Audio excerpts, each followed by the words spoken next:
Welcome back to Legend of the GLORIO Heroes, your highest flying recap podcast of the legendary 1988 OVA. As always, I'm your host, Gee, and I won't lie, I'm coming in hot. Got a lot of bogeys on my tail, but I'm feeling good because with me is my wingman and buddy, Iro, to watch my six. Yep. Hi, I'm still here. Somehow. You still keep me around. Exactly. Hey, like I Doesn't said, the wingman usually betray you in Ace Combat? No, the wingman is usually just ineffectual and useless in Ace Combat. Oh, So, you know. I guess that works. Well, we got a dense trio of episodes this week. Yeah. A lot to get through here, so I'm afraid I can't just use this podcast as another excuse to talk about Ace Combat 7, but spoilers. You can listen to the GLORIO Chat. Yeah, or playing for like half an hour. Yes, where I talk about planes for 30 minutes because I can't help myself. I'm a monster. Spoilers, Ace Combat 7's really good. I can't stop playing. Someone help me. When's the crossover with the magnificent Kotobuki? Just only a matter of time. Or hell, when's the crossover with to keep this on brand with Legend of Galactic Heroes? Legend of Galactic Heroes has got some great space dogfighting in it. Yeah, sure. Ace Combat ever had space dogfighting? I haven't played 3, but my understanding is 3 is the weird, like, cyberspace mega corporation one. So, okay. Maybe that's when that shit would happen. But I digress. We just gotta get into it because, boy, not only are this trio of episodes interesting, but they are packed. Yeah, yes. dense as hell. Dense. Yes, and they don't even have dogfighting in them, but still super intriguing episodes all the same. Yeah. So shall we just roll right into it? Right. So this episode 14 of Legend of GLORIO Heroes, we are covering episode 39, A Departure, episode 40, Julian's Journey, Mankind's Journey, and episode 41, Operation Ragnarok. Yes, you can tell just by those titles alone that a lot of moving and shaking in these 3 episodes. So we're just gonna get right into it. So episode 39 kicks off reminding us all that Job Trunicht is a selfish, greedy idiot who is going to destroy the FPA with his own 2 hands. His logic behind taking in Kaiser Erwin Joseph and allowing all this shit to go down is. It's no big deal if they try to invade. We have the impregnable Iserlohn Fortress, and also the undefeated commander, Admiral Yang Wen Li. Because as we all know in history, nothing ever goes wrong when you have only one good general who can only be in one place and relies on one choke point. Yes, it's well, we can always get into that another day, but yeah. Long story short, somehow Job Trunicht convinces the entire FPA that, oh, don't worry, this will all be fine because we have Miracle Yang. Yes. And related to that, we kind of get a little bit here where, Joan Labello and Huang Lewis are hanging out. The 2, like, only good FPA politicians. And they're kind of discussing, it's interesting that even them, who are, like, the good politicians, still discuss the prospect of Yang becoming a dictator. Yeah, although Labello has always been the, like, cynical good politician, whereas Huang Lewis seems to be more, like, optimistic, or at least outwardly more so. Yeah. I mean, I think Huang Lewis is, like, doesn't believe Yang could possibly decide to take power, and Labello's like, oh yeah, you're gonna keep fucking saying that, look, when he's taking power? I think, in a lot of ways, Labello... I respect Labello. I respect Labello's cynicism on the matter, because, well, look, I can't profess to know the mentality of a dictator, but oftentimes these kind of leaders don't intend to become that from the start. I mean, we'll definitely get into it a little bit once we get into the next episode. But the idea of just like the kind of people that become dictators, the kind of personalities and philosophies they have to have, that they're very morally driven, that it's not enough to just rationally believe in your cause, but a dictator kind of stems from a very certain type of kind of, like, what's the word? A certain sort of like self-convinced righteousness that I think, frankly, Yang doesn't really have. But at the end of the day, who can ever say? As Huang Lewis says, it takes a number of ingredients to make both a cocktail and a dictator. Yes, but as we also know, though, Rubinsky is doing everything in his power to get that cocktail going. No matter what. And so is Trunick, apparently, because like, as we immediately get into, Trunick is basically using his clout to get some restructuring going on in the military. Like, Admiral Coopersley is retiring, and so Admiral Dawson, who's we saw like once or twice as an FPA yes man type character, is being promoted to his position. I mean, Dawson was the idiot who let the whole National Salvation Military Council stuff happen in the first place. But he refused to let Yang take the fleets or whatever, right? Yeah. And also, he's he's issuing orders to move some people around on Iserlohn. Yes, including our good friend Julian. We find out precious son. Yes, we find out that Julian has been assigned to Phezzan. He has been assigned to perform duties there over in the supposedly neutral planet. Yeah. And purpose mainly to get him away from Yang Wenli. Yes. Headquarters has purposely tried to separate him from Yang. Kind of hold him hostage, I suppose. Either hold him hostage or just get rid of his base, because I think they kind of get into this, and I think Shenkop definitely talks about this later, but the idea is that, as we saw with the battle between Iserlohn and Geiersberg, that Yang's great, but Yang's not only great because he's great, but because he has a great team on his side. Maybe they're not these kind of legendary once-in-a-lifetime admirals that Reinhardt has, but they are solid, dependable people that Yang can rely on. And that, in a way, removing that is indeed removing a lot of his power. There's the inherent hypocrisy there of saying we'll be fine because we have Yang Wenli defending Iserlohn, and then also doing everything they can to remove his power base. Yes, it's exactly the kind of short-sighted move that greedy, selfish politicians make, so it really shouldn't come as to no surprise. It's the sort of thing where it's likely what Job Trunick likely wants is for Yang and Iserlohn to hold off the Empire, but just barely, if that makes sense. He wants Yang to beat the Empire back should they invade Iserlohn, but he wants him to do it just barely, with just enough forces to just, slightly pull it off by the thinnest of margins. In such a way that Yang does not continue to amass social power. Right. Which, again, is a real risky gamble to make, because you got to be real confident in your forces to be I'm going to purposely weaken my own dudes because I want them to win, but not win too hard. It's definitely a thought. Anyways, to get back to the Julian stuff, you can kind of immediately tell this is hard on Yang. I mean, this is hard on everybody involved. Yeah. Julian, for better or worse, is kind of the heart and soul of the Iserlohn crew. And, we kind of get this great moment here where Julian, threatens to quit. And Yang reminds him that you're the one who wanted to be a soldier. Yeah, this is what being a soldier is. I told you not to do this, kid. I told you, don't sign up to be a soldier. Well, guess what? This is the reality of being part of the army. And despite that, I feel like Yang is also already beginning to make the machinations needed to turn this into something that could work in his favor.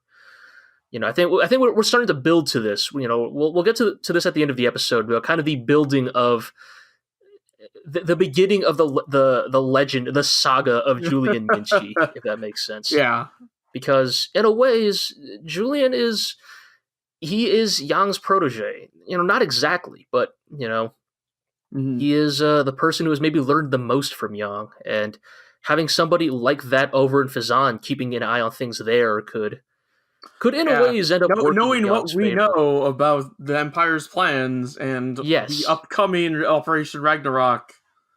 perhaps moving Julian to Phezzan is the one thing that will save the FPA's sorry ass. Yes, perhaps. We will see. Because Young basically says in this conversation, Reinhardt's probably not going to attack Iserlohn again. He already saw how it went the first time. Yep. Young kind of talks about how, he thinks that Reinhardt probably has a decent chance of breaking through Iserlohn if he commits enough manpower to it, but it would be too costly, and that Right. the real it play would be silly for them to assume that Iserlohn's the only point of attack, as Right. it has been. Yeah. I mean, Young and Reinhardt both basically talk about this in these 3 episodes, but the idea is that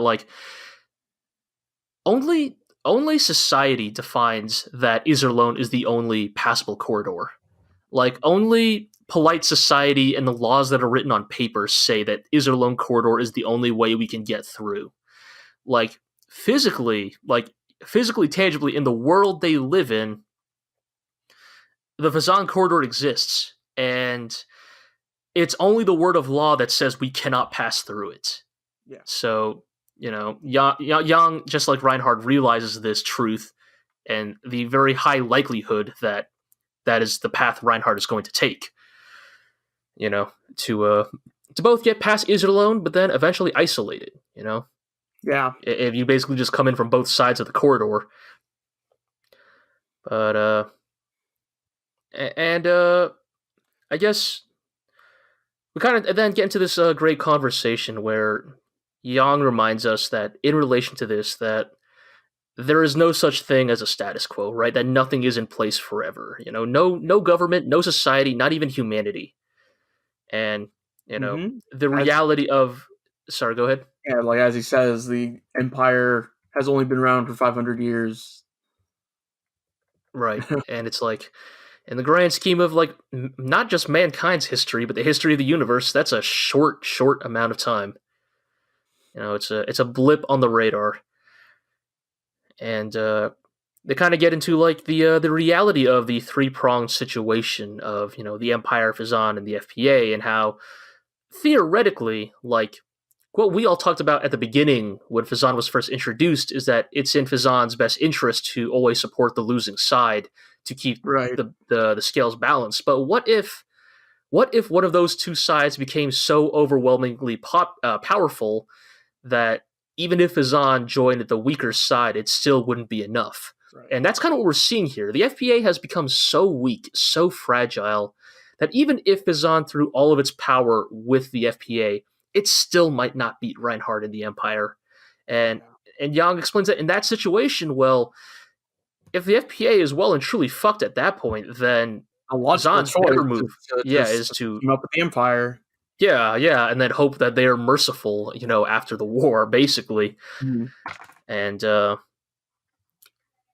And that such a thing is quite a revolutionary move, regardless, though, and that we have Yang kind of talking about what are the possibilities for why Phezzan might want a new world order. He lists kind of all these very rational, material and economic costs. And they're already a major economic power, even if they're not a major military power. Right. Yeah. And then I think you kind of noticed this, Iro, that Julian brings up that well, on the surface, Phezzan already showing his what's the word I want here?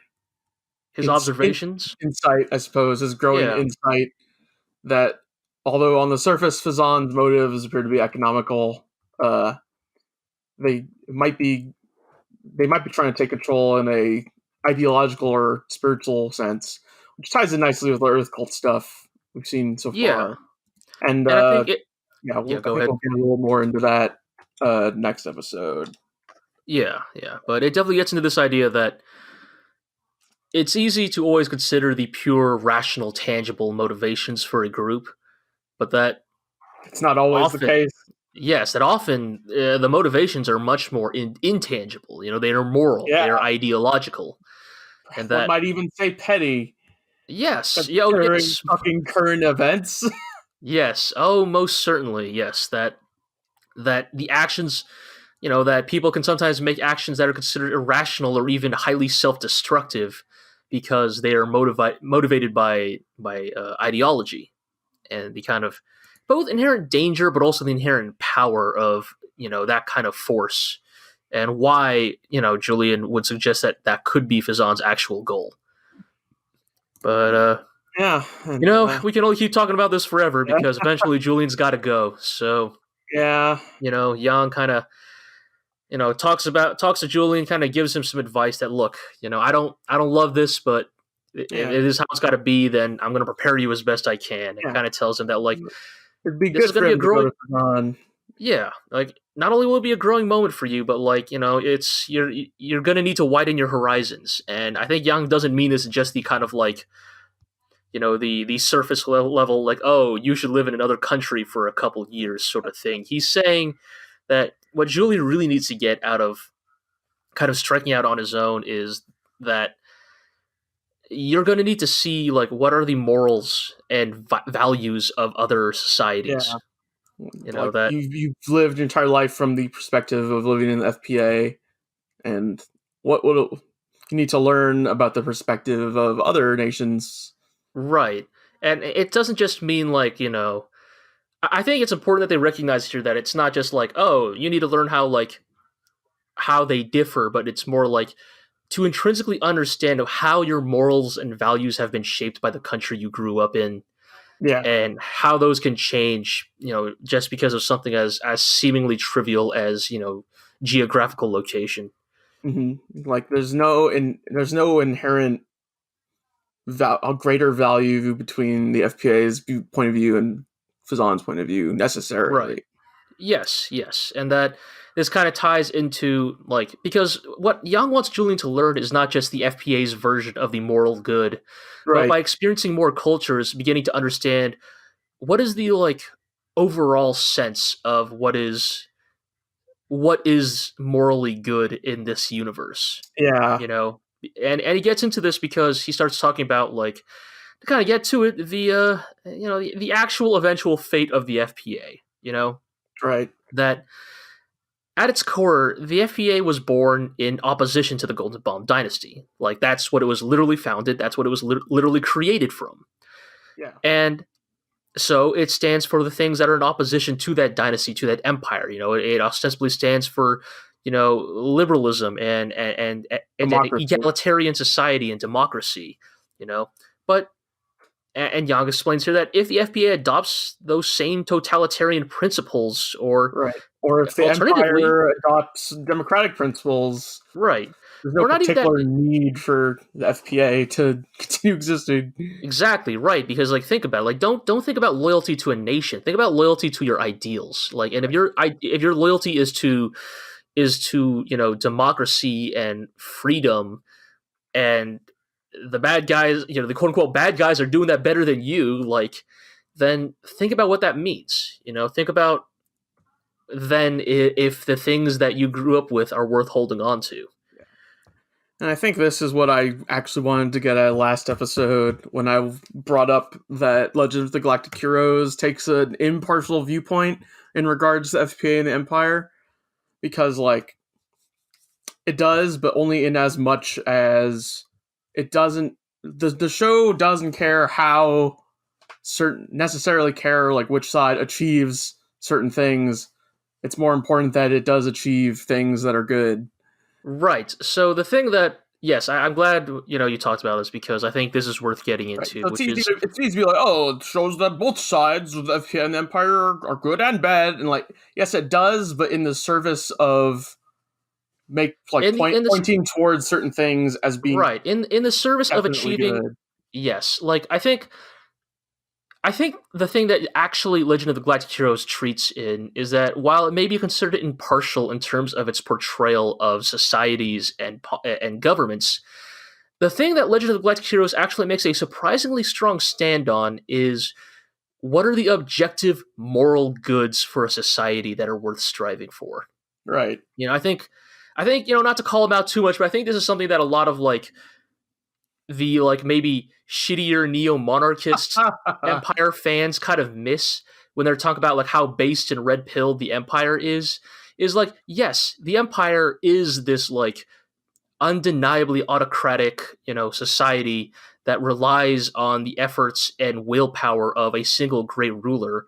But what is that single great ruler actually working to achieve? He is working to achieve like widespread rights across all classes. Yeah. The removal of of a privileged class. Yeah, like the establishment of political representation across all demographics. The creation of a social welfare system.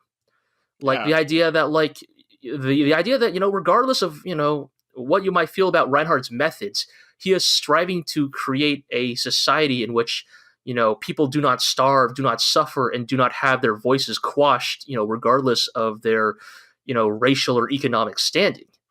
And that's and that's the thing, right? Like that's what theoretically the FPA stands for, but no longer represents. And so those are the things that them losing those things is presented as bad, right?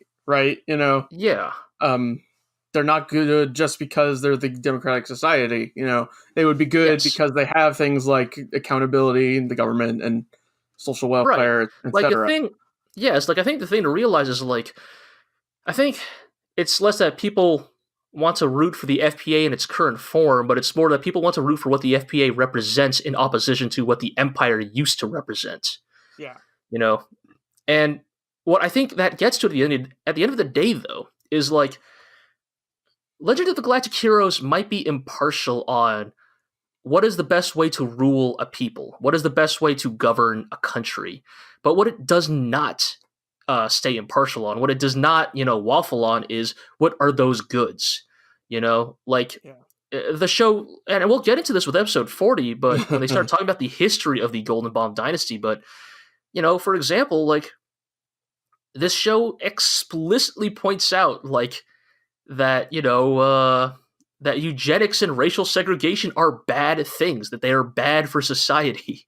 Yeah. And that at the same time it says that there are things like social welfare and political accountability that are considered objectively good things that all societies, regardless of their actual governing structure, should strive for. Yeah.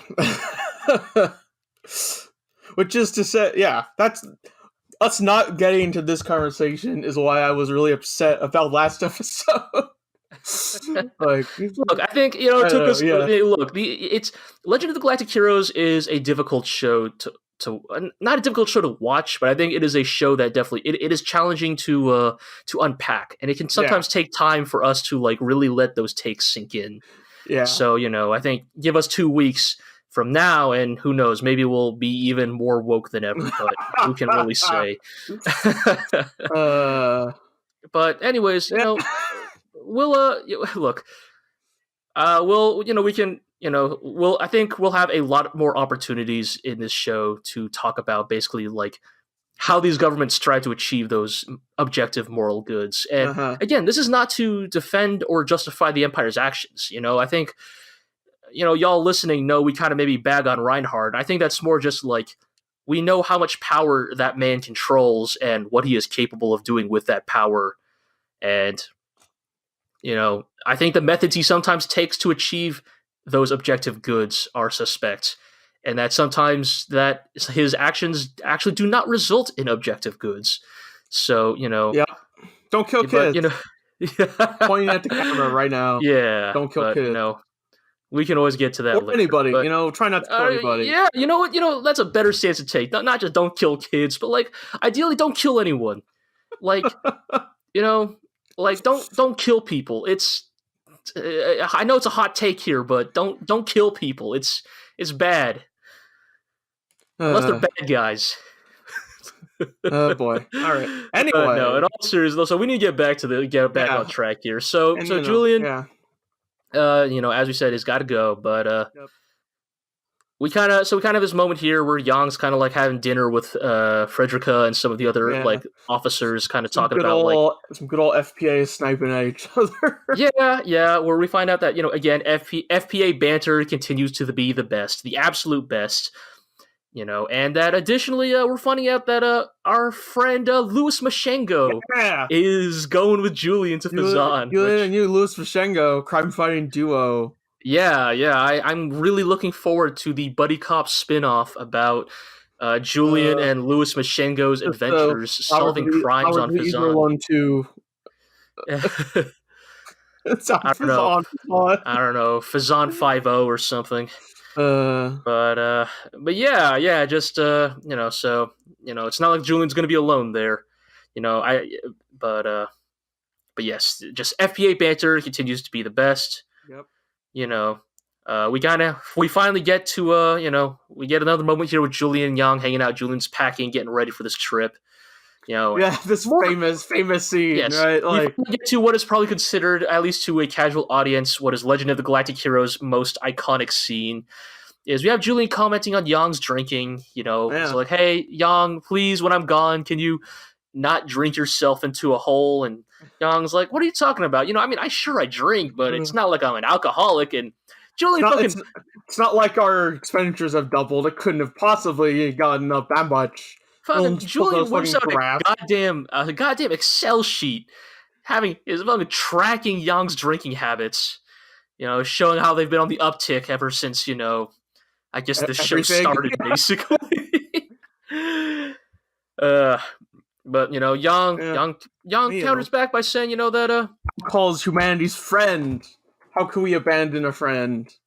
Right, that alcohol has been a part of human society since basically its genesis. That alcohol was here with us at the start, and alcohol will be here with us when we go. Yep. But Julian's not worried about when humanity goes. He's worried about next month. Yes, and I was gonna say, get up without me.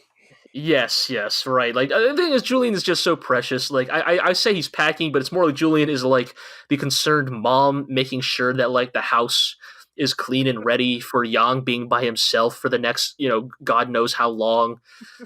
Like, if Julian could, I'm sure he would, fucking bake like 8 fucking casserole dishes and put them in the freezer with like a post-it note about how long to like microwave them. Absolutely. Julian would fucking cut those into pre-made squares. Oh, goddamn. And be like, all right, Yang, eat one of these a day. Like, Julian, if Julian had the power, he would like, fucking take a marker and draw lines on a bottle of whiskey. They'd be like, okay, can you stick to this? Can you stick to this line every day? Like, can you manage this, Yang? And, Yang is unable to take care of himself. Yes, I mean, Yang Wenli claims he can, but let's be honest, the prognosis is grim. We all know he can't. But and I think it's just stuff like this, or what we're actually going to get to here, like, is what really gets into like why, despite my our constant distaste for FPA the government, why FPA the people are so likable and fun to watch. Like, yeah, like here's the thing, right? Like, Reinhardt's admirals definitely have a fun dynamic, but there's something very genuine about, because there's the thing. I think the admirals are peers, but they're also rivals. Yeah. Whereas Yang's crew they're allowed to be friends. They're friends. They are, like, their social dynamic is just so likable because to basically explain what I'm talking about. Because Julian's about to go, Yang pulls a fucking like true ending of Undertale, where he tells Julian to walk throughout the entire Isle alone and talk to all of his friends one last time. Julian goes around, talks to everyone, talks to every NPC. Right. Yes, basically. So he kind of starts with Poplin and Konev, where Ivan Konev finally mentions, oh, by the way, I got a cousin or an uncle on Phezzan? But I've never met him. Yeah. So all those connections that we were speculating about turns out it basically amounts to nothing. But at least they finally acknowledge it. Yes. Yeah. Cazellnu tells him not to date anyone because don't break my daughter's heart. Basically, even though she's like 5. Yes, but I mean, it's good-natured teasing, right? It's sure. I mean, I feel like here's the thing. I feel like, not to like talk about other anime too much while doing this podcast, but who I finally realized who Cazellnu was kind of reminding me of? Who? He's like proto My Hughes from Full Metal Alchemist. Like, he's like, bit. Like, he's the smart guy who dotes on his children. Oh God, he's the smart guy who dotes on his totally children. gonna. I mean, he's totally gonna eat it in a phone booth, right? Oh man, fucking. Oh boy, after Cazellnu discovers that Reinhardt is creating homunculi, he's gonna get killed in a space phone booth before he can tell the secret FPA. is that that's the final point of the galaxy-wide transmutation circle. Oh no! Turns out that Iserlohn and Phezzan are just like the key ley lines. It turns out that actually, if you look, because everybody thinks, oh, space is three-dimensional, but actually, if you look at space from top down, the galactic plane. Yeah. It turns out it's just a huge transmutation circle, just going to turn everybody into the philosopher's planet. Julian visits Rosenritter and gets an official Rosenritter patch. Right. Julian is called an honorary Rosenritter, which is very funny to me in a ways, because like the Rosenritter are explicitly like what? They're like the children of Empire defectors who are like, who have been trained to become super mega like Black Ops commandos. So then they're just like, Julian, you know what? You're an honorary Rosenritter. Yeah. It's the same way that, like, not to go back too much, but the same way where, like, Poplin was basically like, you could have stayed a pilot. Like, you would have made a badass pilot. You're an honorary starfighter pilot, Julian. Yep. Then the Rosenritter, like, well, you're an honorary Rosenritter. You're an honorary space commando. Yeah. And Shenkop hands him his personal combat knife. Yeah, like fucking Julian's like looking at his training knife from his like, his soldier days. Right, Shenkop's like, fucking, here, kid, take a real knife. It's a fucking like I kind of want to get into it now, but I kind of love this whole segment because in the same way that we've always joked about Julian rising to become the hero of his own saga, this kind of feels like it. Like, if you want to talk about like some real he's finally like leaving home, Yeah. Like this, if you want to talk about like some real hero's journey shit, this is Julian leaving the home, and kind of receiving the gifts, from his mentors and his friends that raised him. Like, fuck, dude, like Shenkop basically pulls it's dangerous to go alone. Take this fucking knife. Like that might as well be the sword, Yeah.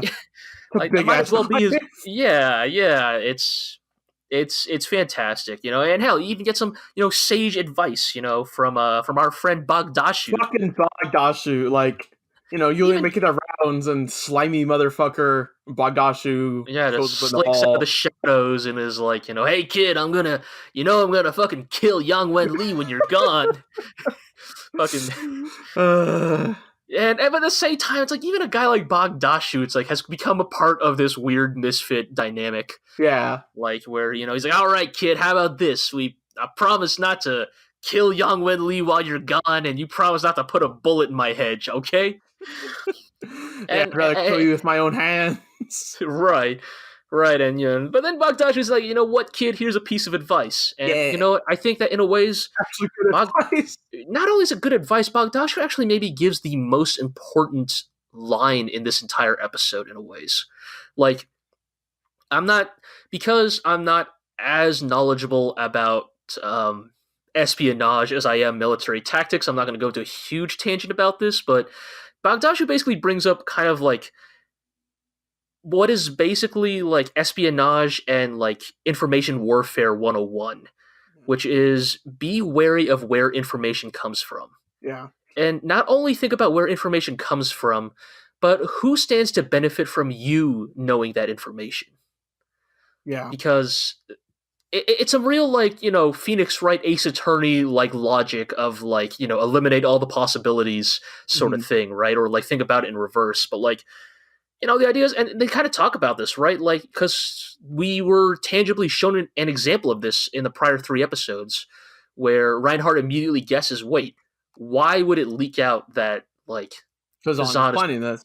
Unless someone who would benefit from this. Information doesn't just appear out of a vacuum. Right. Like, it is generated by someone, whether it is explicitly given away or it is observed by a third party and then, given to you or whatever, or it is observed by yourself. Even if it's observed by yourself, why was it observed by yourself? Why were you able to see this information? What like immediate interpretations that you come off of that information having. Right, and then of course, who would want you to come up with those interpretations? Yeah. Why was And this set up in the way that it was yeah, set up? so you know what? Despite how bad of a spy Bagdashu was when we first met him, like considering how fucking easy it was for everybody to see through his trick, he does have some good advice here. And I think that with Julian going to a place as heavy on the the secrecy and conspiracies as a place like Phezzan, this might actually be the most important information Yeah. that Julian gets out of all of the mentors he has here on Iserlohn. Yeah. And But then keeps making finally, the rounds. He says goodbye to Hyperion. Patrushev smacks him on the back. yeah, to everybody. Admiral gives him a Yeah. good luck charm. Yeah. Oh yes, I totally forgot about that one. Yeah. And But then it's Admiral Murai. right, Murai, who is the staff officer. The one with the beret, the kind of balding head, always looks stern all the time. The the square. no fun allowed, the no fun allowed guy of the Yang crew. But then we kind of get a cool bit here with Murai where explains why he's the one who says no fun allowed. Right, and he explains that the reason is because Yang is actually both an amazing commander and an amazing staff officer. Like, he is very good at managing his staff. So Murai then says, well, as the actual staff officer, what is my role then if my superior officer is already so good at my job? And he explains that he has always intentionally played the role of the straight man and the devil's advocate. Because it's not that Murai ever necessarily believes in what he's advocating for or necessarily wants to be the stick in the mud, but somebody has to. It's important for those opinions to be vocalized and brought up. Yeah, they at least need to be mentioned at the table so that everybody there understands what are the stakes and why, right, when Murai mentions something that's, unsavory or unlikable, then that forces everybody else at the table to at least, rationally grapple with why they find that, untenable. Yeah. And so, it's kind of it's a fantastic, bit for a character who has maybe, less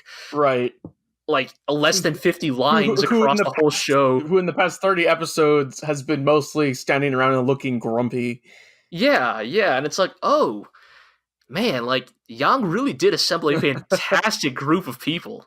Yeah. I'm not saying Yang specifically picked Murai because he knew he would do that role, but more the people he has assembled around him are, I'm going to say it, yes, they're not the legend. Look, Reinhardt's admirals are a little flashier because they're admirals. They command entire fleets. Yeah. Fucking Bittenfield has an entire fleet of customized black painted spaceships. Of course they're going to be more memorable, but don't fucking get it twisted. Yang's crew are good people. They're not. Yeah. Maybe they're some of the best at their very specific niches. And there's something to be said for that. Mm-hmm. But the episode he also tells Julian that there's something about you that makes people want to trust you and speak to you. Yeah, yes. Perhaps that's your most powerful. Right, kind of forgot that part where Murai even starts to be why am I even telling you this in the first place? And it's I don't know, man.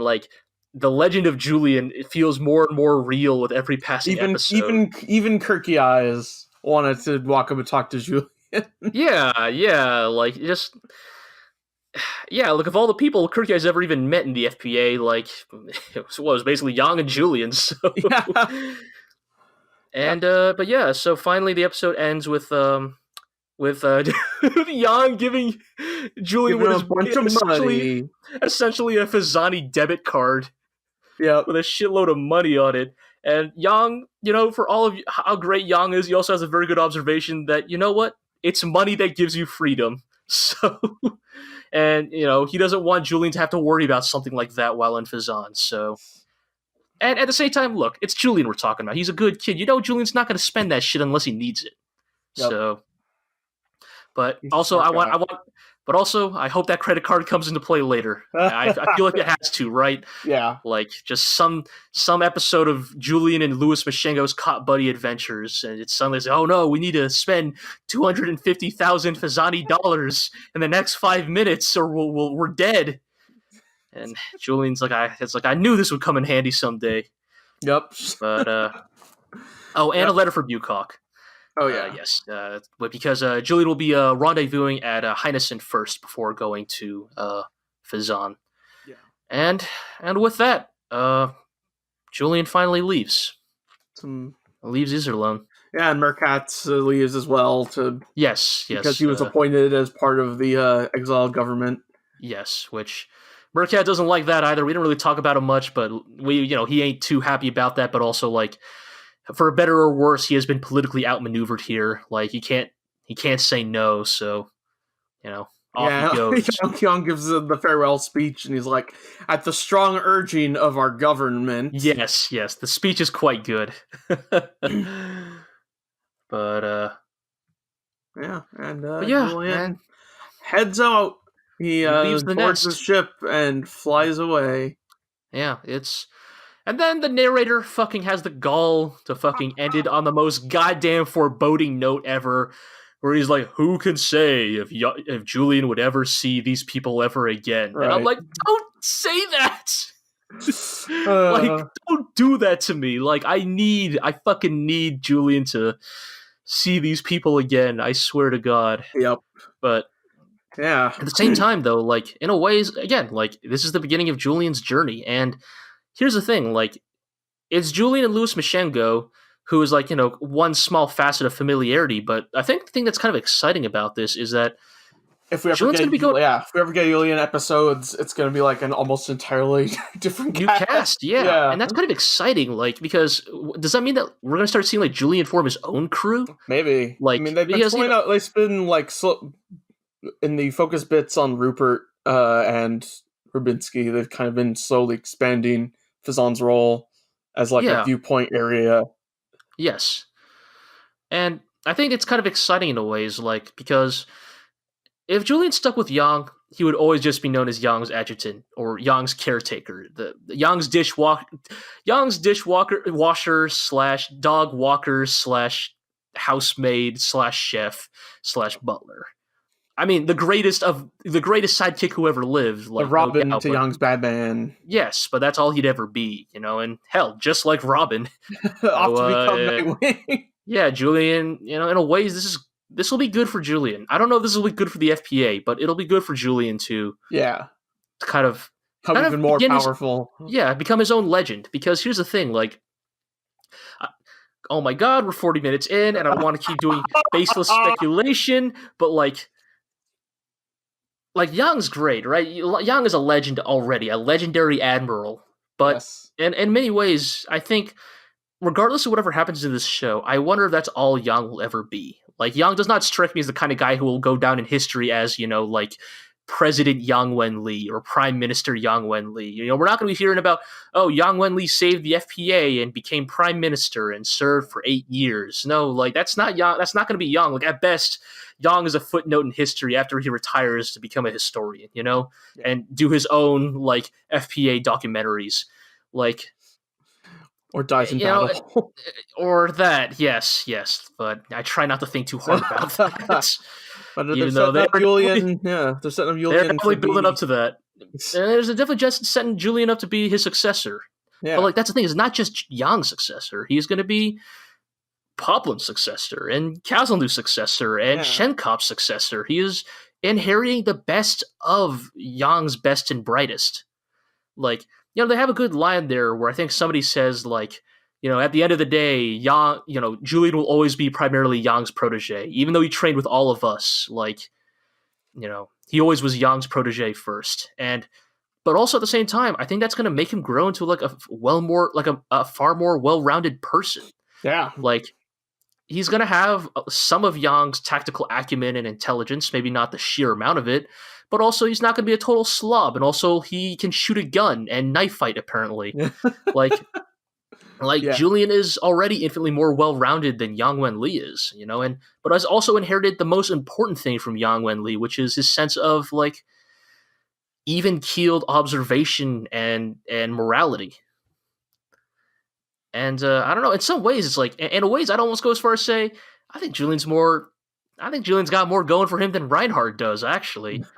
Like, Reinhard is smart and also very capable and quite pragmatic, but again, people have a way of believing in Julian. They have a way of following him and opening up to him. And like, I do wonder if the actual, because look, just because of the way they frame the ending sequences, I wonder if what will actually come down to is like Reinhardt's like hyper cynical competence versus Julian's like empathic competence. Like, right. You know, kind of like these two very competent, very talented, skilled people, but are coming from entirely different philosophies and ideologies. You know, that Reinhardt is fully bought into Oberstein's like Machiavellian politics.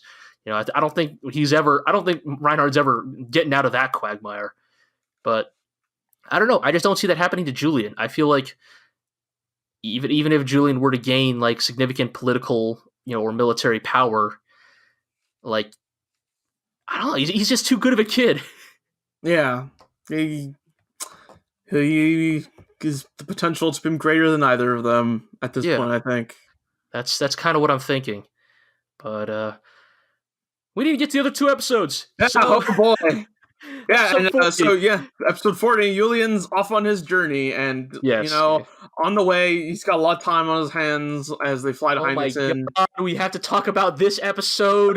We're only 45 minutes in. He's like, I became Admiral Young's ward, and he talks a lot about history, and no matter how much they call him Miracle Young or Magician Young, he just says that he applies what he learned from history. So maybe I'll learn about history.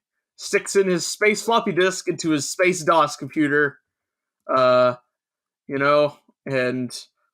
starts up the fucking documentary and like that's just the history of mankind. Yeah, starting like the history of FPA of the Empire. Yeah. And it's, oh boy, we got a lot to go here, and we might have to go a little on the quick side just because of time, but it's a lot. It's so much. This episode is fucking amazing. It's just a 22-minute documentary, like an in-universe documentary, and there's so much to say here. You're talking about like the layers of narrative, right? Oh yeah, the layers of narrative. Yeah, because it's not just a narrator. It's not just Mr. Narrator Man of the show telling us this stuff about the history, right? It's in the show, Julian is sitting and watching a like presumably FPA produced documentary about the history of the galaxy, including the opinions of in-universe historians about the history of the galaxy. In this documentary, it's a triple layer narrative. Like, here's the thing. I don't want to get into it too much because again, we are short on time. But usually, when you consume a piece of media, the narrator is interpreted as the word of God. If the narrator says something, it is usually considered to be explicitly, objectively true. Unless you're doing something like first person or otherwise have created the idea that it's an unreliable narrator. Yes. So that is why when the narrator says that in the history of the Goldenbaum dynasty, X number of Kaisers have been assassinated, we understand that to be an objective truth. We trust that number, and we accept that, that is objectively true. But however, what this episode does really fascinatingly is it could have just been the narrator being like, let's take a seat and explain the history of the galaxy. No, it's a documentary, and documentaries, no matter how objective or impartial they try to be, are inherently made with human biases because they are human-made productions. Yeah. So a documentary in this show is inherently going to have a certain slant. And then the specific people that are chosen to speak in this documentary are going to have their own specific interpretations and editorial views on what is being discussed. Like a historian, D. Sinclair. Yes, so it's going to have these really fantastic... It's a really fantastic, multifaceted explanation of, like... This episode is a really fantastic explanation of the history of the Legend of the Galactic Heroes setting, while also still kind of sliding in those hints and those kind of mentions that kind of make you realize, at the same time, this is not necessarily a perfect history, but this is a history of the world that existed. The constant... You get the, like, file video up in the corner It's like, oh yeah, Yeah, this is yeah, archive footage from that time, or you get right. like a documentary film because this is a reenactment Yes, of this yes. battle or whatever. It's so good. But anyways, just get into it real quick. So we find out about the golden age of mankind. They form the government called the USG. Space They Year launch into number space. one. Yes, space year number one. They have really badass astronaut power armor. That's right. But yeah, that power The armor one is so frame. fucking cool. Yeah. Uh, but then it turns out that going to space is not all good because there are hella space pirates. So they gotta make a deal big, with they space made a real pirates. big army and shut down the space pirates. But Yes, now yes, led we're by left with a big ass army. yes, yes. The problem is that they have these two like super legendary, hella legendary admirals who like defeat the pirates, but they didn't succeed in totally wiping them out. So like they couldn't disband the army afterwards. So Yeah, now you but have a then huge space army. now we're But that's a left with a problem, massive military industrial right? complex without Exactly, anybody to fight because mankind is exactly. united. Yes, and there's this kind of they talk about the fear of how a large military was the cause of Earth's own exhaustion of its resources. That. Yep. And Yeah. so even though there was peace because humanity was united, humanity do not take this as humanity needs a man enemy to fight to to No, progress or whatever. but I think it more speaks to the idea that like it was less that I think. So we're talking about how basically society begins to stagnate, Right. and I think it's not that they lost an enemy to fight, but it's more that like they What do allowed we them to do settle into now? a Yeah. status quo because they kind of talk about how like because they talk about how the exhaustion of that pirate war plays a part into Right. this. Like it weakened their spirit is how they framed it. That as they say, the negative supplanted the positive, pessimism supplanted optimism, and liberalism turned to conservatism. The idea that society as a whole, because of something as traumatizing as this gigantic pirate war. And again, they keep calling them pirates. This war must have been some real fucking crazy shit to call it the fucking pirate war. But Right. but yeah, so basically it's like the exhaustion of that war. It's kind of what causes a lot of like because here's the thing, right? After such a giant war, most societies do tend to grow more conservative, specifically because post-war period is a time of reconstruction. It's a time Right. of like, it's a time of restricting borders, restricting expansion, restricting risks, because you want to take time to like economically coalesce yourself again. Also, The problem is that they say this takes place over hundreds of years. yes, and the problem with that is that like technological advancement begins to fall behind. The government basically starts to grow corrupt. That the inherent refreshive the inherent theoretically the inherent refreshing nature of democracy begins to Right. fail because the government basically begins to consolidate and kind of hoard its power. They say here that society falls to decadence, that they fall to drugs, alcohol, sexual promiscuity, and mysticism, which I kind of love. Like, I think I choose to personally right, these ridiculous photos of like these like fat naked ladies dancing and like people like fucking getting high with needles. And like, at the same time, yeah. I do want to point out, like they say, and that society fell to mysticism, which in my opinion, I choose to kind of interpret as like a slight jab at religion as a whole by calling it mysticism. well, we're about to get into that in a minute here, but yes, I mean, we'll just get into it. Like people's society is declining. Yes, is what they're saying. Crimes increase. People lose their morals, take life lightly, and we get a clip from a historian, E.J. Mackenzie, yes, who says that who declares that one of the potential reasons for these problems was that the influence of religion fell dramatically after the unification of Earth.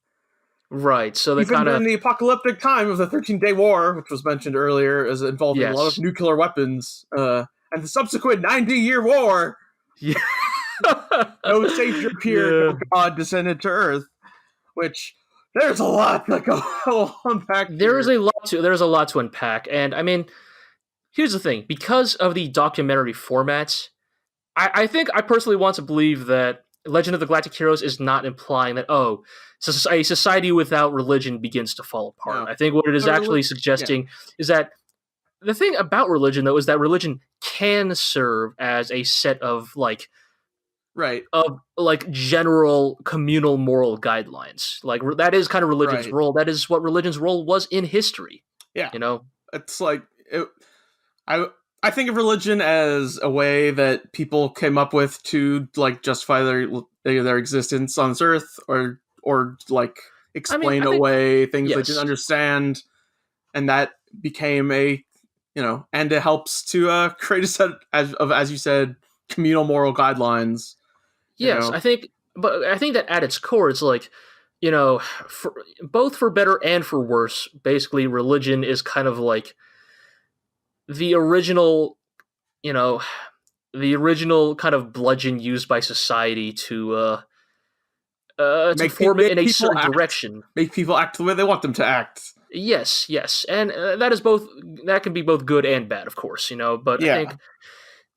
I think the idea here they're kind of suggesting is that, like, in lieu of a strong government, right? Because here's the thing that I think they're actually talking about is that is the idea of, like, in lieu of of publicly man-made laws and guidelines that are enforced by the government, society needs some kind of guideline. And as they noted, but that's interesting because they talk about how religion fell off after mankind unified. Right, and I think that's what I mean, right? Is that when mankind unified, they unified and created what was ostensibly, a codified set of laws for all people. Right, exactly, and thus they didn't need religion because they already had their moral guidelines set by their pre-existing constitution or whatever it was likely called. But when that constitution begins to fail, because they do make sure to mention that this only starts to happen after the government grows corrupt. So with people losing faith in the government and the government losing its ability to look out for the best interests of its people, in a situation like that, it makes sense then that in an absence of both that and some kind of codified religious guidelines, that then perhaps that is how a society begins to fall apart. Because I think I think that at the end of the day, what Legend of the Galactic Heroes is really saying is not, oh, humanity needs religion to stay moral and good and orderly. What it's saying is that humanity needs guidelines. Yeah. Although, like this and Julian talking about religion last episode, plus like all the Earth cult stuff, like it's been a steadily like rising. Yeah, they have definitely increased the amount of heroes. Yes, they've definitely increased the amount of discourse in Legend of the Galactic Heroes devoted to religion and ideology. And I think again, that's why I think Julian's point is important, why we talked about it in the prior episode, but also why I think combined with this episode, I think that what the Earth Cult does and what its motivations are, I think will become very important things that down the line. Yeah. Not only because of the power they hold, but because of what their religious ideology or how their religious ideology, motivates them. Because, like, as we said, like the nation can codify laws for the people under it to follow, and ideally, the laws of a nation are made in such a way that they can also be changed by the people of the nation over time. Whereas I think something like the Earth Cult would their potential guidelines are controlled by them and them alone. Yes. And they don't need to justify them necessarily in the same way that a nation can. And so you can get those people who are like, well, I don't follow the nation's laws because I follow the one true laws of, my religion or whatever. Yeah. And I think that's the inherent danger, for better or worse, that is definitely the if I'm being generous here, the double-edged sword of religion, which is that it is an inherently inflexible institution, right? Yeah. Like, laws can change, laws can be amended, but religion tends to, at least.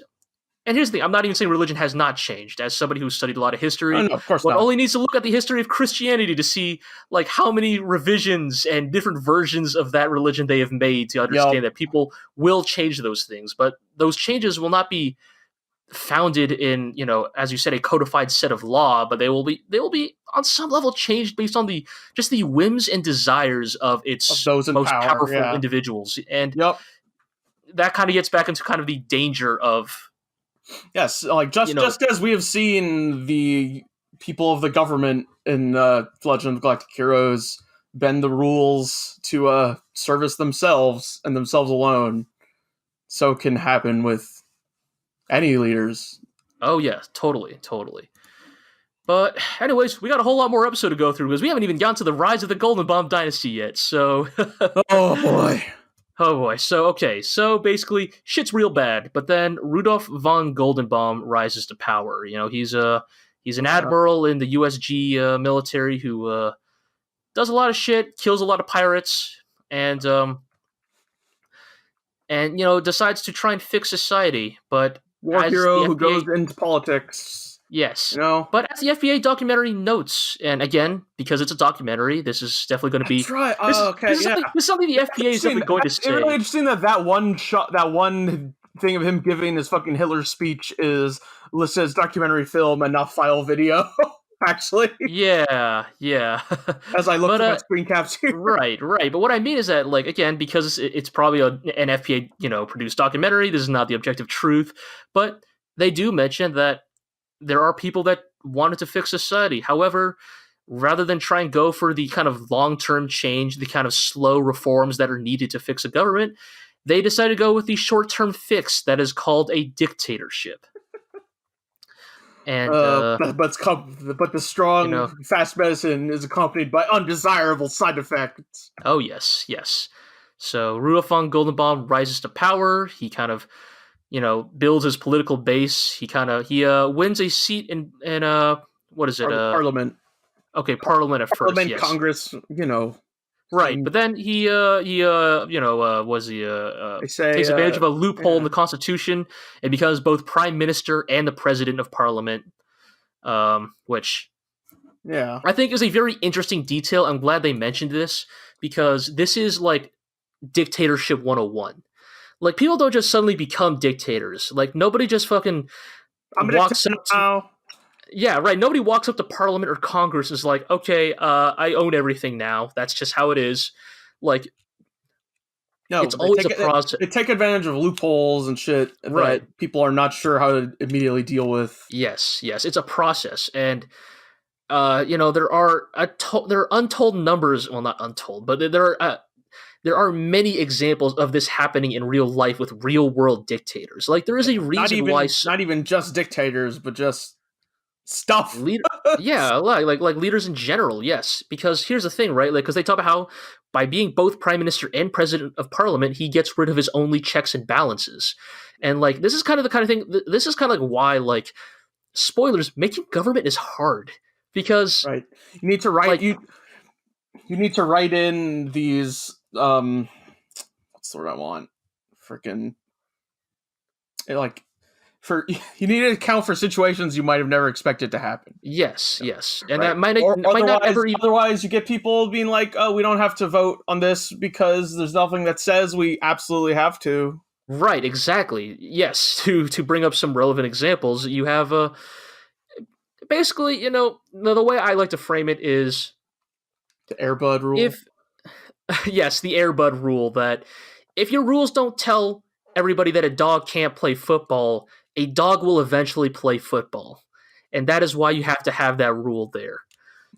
Like, because for better or worse, like, even if it makes sense to you, even if you don't write in the rule book, a dog can't play football, you will assume right, it's common sense. You assume polite society as a whole will respect that dogs should not play football. But if it lets them get power for themselves somehow, they will fucking take that chance and run with it.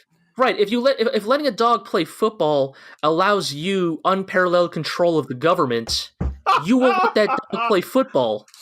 If letting a dog play football leads to dictatorships, dogs will play football. Yep. And that is why, like, for better or worse, that is why constitutions are often these very arcane, highly complex, contracts essentially, because not only do you have to write in your constitution that dogs cannot play football. That's only talking about what you understand in your own life now. Now in 2019, you say dogs cannot play football because you know what dogs and football are. But Right. what if 200 years from now, when you're dead, they make a new sport, sootball, and sootball has as much political importance. Now football involves I don't know, nuclear weapons. Exactly. They're kicking footballs around like nukes, like it's fucking Zabungle over here. Yeah, exactly. That's a better thing. Yeah, like you can't even imagine that right now because they're like, well, it's just football. Surely that can't happen. But you need to even think about possible possibilities that could happen centuries from now. It's why constitutions often use very general language, because it allows you to interpret it in ways that can be still relevant hundreds of years later. But anyways, Rudolph becomes prime minister and president of parliament, and then proceeds to ban free speech and become president for life. Founding the Galactic Empire year 1. Yeah. Oh boy. It's bad. Yeah, and E.J. Mackenzie says, a historian, E.J. Mackenzie, notes how this is a very conspicuous example of people preferring to just sit back and do what they're told and avoid the responsibility of independent thought. Yeah, and I mean, here's the thing, we live in a democratic nation, so it's very easy for us to be like, wait, how could you let that happen? Well, maybe not these days. But yeah. But I think it's very understandable, right? That it is. The comfort of giving up responsibility for liberty, because here's the thing, right? Democracy is hard. I fucking looked up a voting guide when it was election time, because I didn't want to go through and look at all of them, all of them individually. Right? Because I was just what does this person tell me to vote for? How about I just do that? No, it's totally understandable, because here's the thing: democracy is hard. Democracy is a difficult political system because it theoretically requires every voter to be informed about not be informed, but yes, invested and aware of every candidate, and that's very difficult. Especially in the kind of world we live in these days, where politicians will go out of their way to kind of masquerade and obscure their political machinations and goals, for one reason or another. And so in a ways, it's dictators are bad, but if a dictator says, jump, and all I have to do is say how high, that's a lot easier than, than researching, 20 different brands of jump rope, I guess. But anyway, so that's all well and good, except our friend Rudy here starts stamping out humanity's evil practices, and one of those evil practices is apparently bad genetics, because he passes the inferior genes exclusion law. Mentioned a long time ago with Overstein. Yes, that we got to get rid of the bad eggs, and by bad eggs I mean brown people and people who don't have Germanic names. Boy, yeah. So he get this whole sequence of how he wishes for social Darwinism.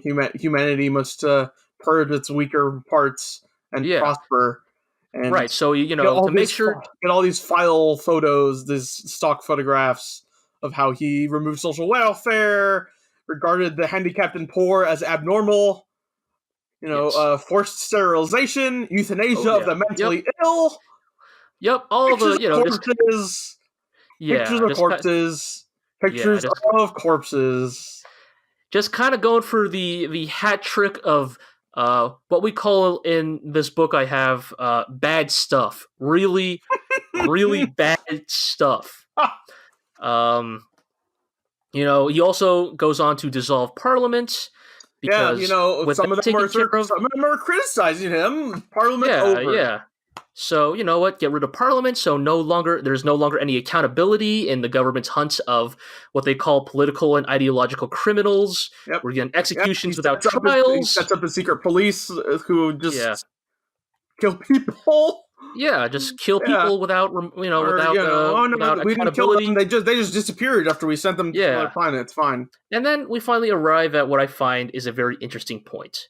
They mention that these horrible atrocities, all of these people, all these horrible things, leads to 4 billion people being killed. What a fucking number! Like 4 billion. How many people live on this planet right now? That is like half of our current population. You're all like, oh, Thanos was right, idiot assholes who. Yeah. Just kill half of the people on this earth because they. Yes. Are not what you believe to be the ideal. Not your preferred ideal. But then here's the thing: they bring up a very interesting point in that it was 4 billion killed out of 300 billion. So if you wanted to, total humanity's population. Yes. So if you wanted to, you could frame this as "quote unquote" only 1% of society. You could argue that this is maybe an acceptable loss for the good of mankind. For the peace and welfare of the majority of humankind, we've eradicated some dangerous elements. And I think this is very important, I think this is a great point because it gets to how important presentation is. Because 4 billion is horrible. Even 4 billion, even 4 million, yes. But what I mean is, it is an unconscionable number of deaths, of murders, of state-mandated murder. But if you phrase it as only 1%, I think there's enough people out there who there are enough people out there who we'll wipe out 1.3%. Yeah. I think there are definitely people out there, and heck, I'm sure there's people who watch this episode who were like, hell yeah, only 1%? I would gladly kill 1% of the population to fix humanity. All right, let me line up every 1 out of 10 people in front of you, and you can pull the goddamn trigger yourself. Well, technically that would be 10%, but yes, I totally get what you mean. You know what I mean. But yes, it's very easy to, depending on how you frame it, it's very easy to think of something as reasonable. I was going to say, even 4 billion sounds like, it's just a number, compared to the people, Yes, for sure. Not to trot out the old Stalin quote, one death is a tragedy and 1 million is a statistic, but 4 billion is such an unconscionably large number, it's almost difficult to truly wrangle with, the kind of wholesale slaughter that must have occurred under Goldenbaum's rule.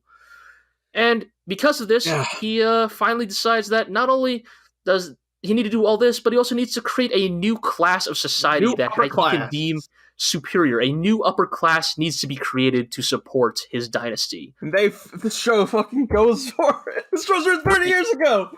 Yeah, and here's a part of the show where I feel like Legend of the Galactic Heroes usually does not go for the throat like this. It usually does not, get this, aggressive in its politics, but then the documentary's but also, hey, funnily, weird, Rudolph conspicuously picked only white people with Germanic names as his chosen superior race. And so none of them felt like correcting him at all. Weird. Yeah, weird, huh? That strange. His master race is only these people, this highly specific slice of the human race. And, other reason we like the FPA more than Empire, they have racial diversity. Yeah, they got dudes like Yang Wen Li, and I don't know what Louis Mashengo. I was gonna say Cazellnu, but I don't even know what kind of fucking last name Cazellnu is. I don't know what freaking ethnicity that comes from. Sydney Sitole. Yes, they got they have.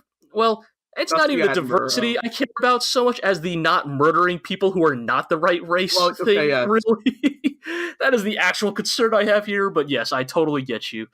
And as the end of Rudolph's life approached, right? Yes.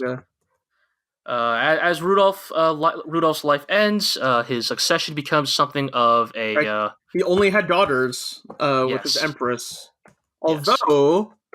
Rumor has it that he had a son with one of his mistresses. Yes. But the subtitles say here, was born a congenital idiot. Which I think is maybe the way they translated like mentally disabled back in the day, but you Right. know. But they say there are technically no records of this. But considering everyone involved with this potential birth were all sentenced to death, It's a little conspicuous. yeah. But yes, Hey, just kind of yeah. the final irony of Rudolf There's the nail in Goldenbaum your fucking dynasty. coffin, you who put up the inferior genes exclusion act. Yes. But anyways, with Rudolf's passing, Sigismund the First succeeds Rudolf, and under his weaker rule, 500 million rebels decide to kind of throw an uprising against the empire. But 500 million people executed. yes, unfortunately, it was A pile of corpses. yes, brutally put down, And all of their known associates are reduced to serfdom. yes, and an additional 10 billion are deprived of citizenship and made serfs. And That's this is where more we finally people than are on this planet right now. yes, that's a helpful reminder. 10 billion is also a very large number. But we start to begin to see the rise of something new here. On one of these concentration camp farms, whatever, Yeah. we have one Ale Heineken, Heineken. who has the idea to use their inexhaustible supply of ice. I guess they're ice miners or something, Yep. to build a spaceship inside of the ice that could slip past the Empire's radar. Big ass spaceship, to be fair. Yes, these are very big I think spaceships. I went over this in an earlier episode because I didn't know what was, I read the first chapter of the novel or whatever. Yeah, and they kind of mentioned some stuff like this, Yes. which I don't know, Ice missiles to break the Argo's necklace. yes. But as absurd as it sounds, Legend of the Galactic Heroes does a pretty good job of justifying it by being like, no, they just built the ship inside of the ice. It's not like Right. It's not like the ice itself was the spaceship, which was originally why I was kind of incredulous at the concept. But anyways, with 400,000 refugees successfully escape in their disguised ships and kind of begin their search in the uncharted space for a habitable planet. The 10,000 light year march. Yes, they call it. And over half of their number die on the way. Yes, including Heineken. Yes, including Heineken himself, which look, yeah, but he got the ball rolling, and that's what's important. His best friend, Nguyen Kim Hwa. Yes, is Heineken's successor, the true founder of the Free Planet Alliance. Yes, they finally find the planet that they find the planet where they form the FPA, and over the next century, they kind of build up their new planet until eventually the FPA and the Empire meet 100 years later, and as people are wont to do when they meet foreigners for the first time, they start shooting each other. The FPA had been preparing to meet the Empire, whereas the Empire had no idea the FPA existed. Exactly. So they're kind of caught off guard. So we kind of, we get this documentary helps show us the rare period where I guess the FPA apparently had its shit together. Yeah. Because the FPA fleet, which was led by one Supreme Commander Lin Pao. That's pretty all right. Yeah. Lin Pao looks all right. I don't know a goddamn thing about Lin Pao other than how he looks in this flashback, but I want to know. I want the chronicles of motherfucking Supreme Commander Lin Pao, because this dude looks like a freaking hybrid of Shen Kop and Yang Wen Li. And you know what? I feel like if Shen Kop and Yang Wen Li did the fusion dance, I can't imagine a more powerful being in this universe. So, you know what? This Lin Pao dude was probably up to something. Perhaps they can even defeat the legendary Super Saiyan Broly. But yes, eventually the news of the FPA leads to a lot of refugees leaving the Empire for the FPA. Yeah. Kind of coming to the new nation, and in some ways also kind of changing its demographics and ideology. Yeah. At least that's how the documentary puts it, which would eventually lead to kind of the modern situation we now have between the FPA, the Empire, and Phezzan in the middle. No, they say that the first Landisher of Phezzan was born on Earth. Which is, yeah. which is weird. It's a weirdly specific detail because this documentary. Considering that right now Phezzan is like, haha, the Earth cult will rule all. Yeah, it's an interesting thing to bring up, and I think that little detail, I think, perhaps speaks to a lot more about Phezzan's origins than they're necessarily showing us right now. But yeah, and really, whew. really good but very dense episode. Just really and gets into the weeds of catch the present.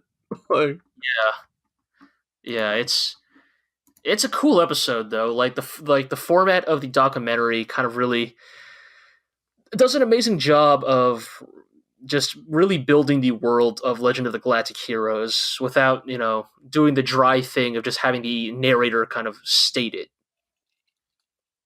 Right, because we have already seen to this point how Julian's growth, and we've seen Yong's reliance on history, and we've seen Julian wish to please Yong, and so it makes perfect sense that we would watch Julian try to learn the history of his own nation.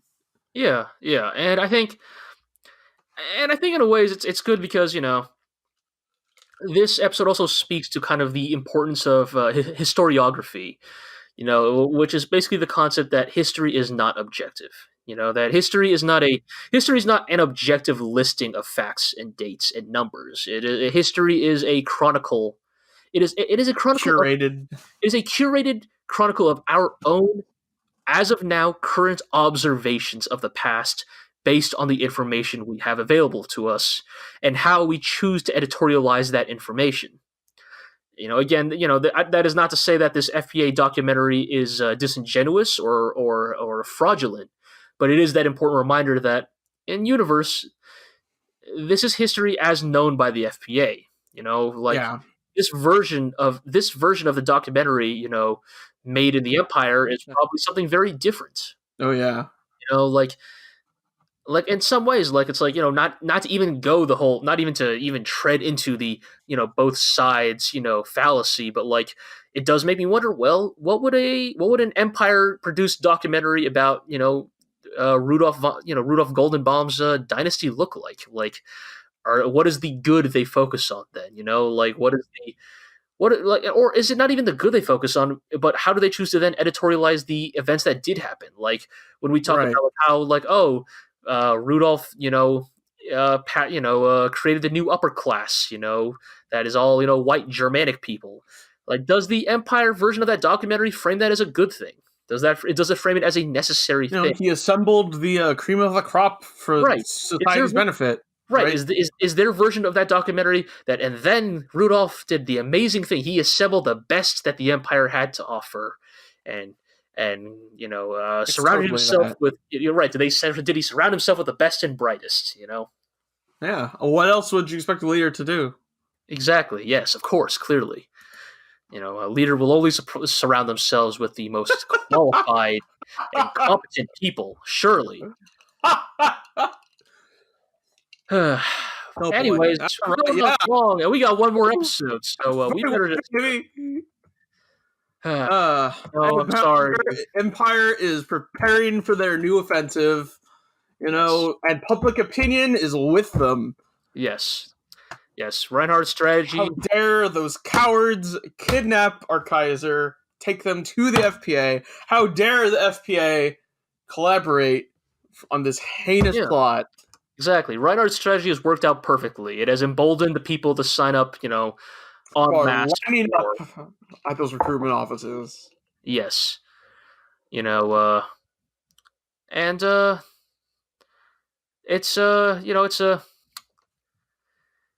it's a bad situation. And when this episode kind of focuses on both the FPA and the Empire is kind of they're beginning to plan around this because look, everybody knows war is coming, and well, maybe not the FPA, but there are elements within the FPA that have to begin trying to get ready for it. So we kind of lead off with Julian meeting with Bucock, and Mashengo on their way to meet with Bucock. It was also as Julian mentions that his like reassignment appointment or whatever at the office took 5 minutes, but he had to wait 2 hours because the inefficiency of social services. Yes. Like I mean, society has declined to such a point that they just don't have the manpower to staff this thing properly. Yeah, as Louis Mashengo with the wisdom states, social services are just inefficient. Yeah, and we see like fucking food lines. Groceries are being rationed. It's a grim looking situation. The capital of the FPA is in such a poor state. Yes, but anyway, so Julian meets up with Bucock to deliver his letter. We get some more of that good ass FPA dynamic. Where Bucock's basically just talking hot shit for 5 minutes straight. Julian's like, you seem well. Bucock's like, quit talking shit, boy. I'm getting closer to hell every day. Right, but when I get to hell, I get to see Rudolph being boiled. It'll be great. Yes. I think he says, as quoted here, I am looking forward to seeing Rudolph boiling in a cauldron. So, also quoted, I am a Yang Wen Li fan. So, same. Bucock's all right. Yeah, same. Big mood. But yes, they also kind of get into this idea that like as we stated before, that a lot of this is probably just to kind of dilute Yang's cabinet, like getting rid of Julian, getting rid of Merkatz, and Bucock kind of has the like foreboding statement that in all likelihood HQ will continue to drag people away from Iserlohn. Like it's only started now with Julian and Merkatz, but they will keep pulling with as much rope as they're afforded. Yep. Come hell or high water. And but we go there from let's see, what is it now? Empire, Reinhardt's Roundtable. The reason I've gathered you all here today is to hear your opinions regarding the offensive. But also, let me tell you my ideas first. And and then, as you all point out the problems with my plan, I'll tell you to shut up because it's my plan. Yeah, we could have gone on for like 20 minutes about this, but that's essentially the core of it. I mean, as much as Reinhardt wants to like put up the veneer of creating, like listening to people's opinions, let's say, even when they point out the problems, he still just like tells them off and then goes for the emotional beat of declaring that it's Operation Ragnarok, and I mean, like essentially, Reinhardt. Essentially, Reinhardt's thing is like he's basically like the guy who like gets all his friends together and is like, "Hey guys, how are we going to solve this problem?" Well, before any of you guys start, here's my idea, and then at the end of the day, regardless of what anybody else says, at the end of the day, they just go with Reinhardt's idea, and he closes the meeting with like, "Man, I'm really glad we talked this out." Yep. And like there's some good moments here, like as always, just Bittenfield is just always fucking ready to go. like Bittenfield's like, Reinhardt, send me, just send me charging straight, and I want to go through Phezzan first. Smash through Phezzan.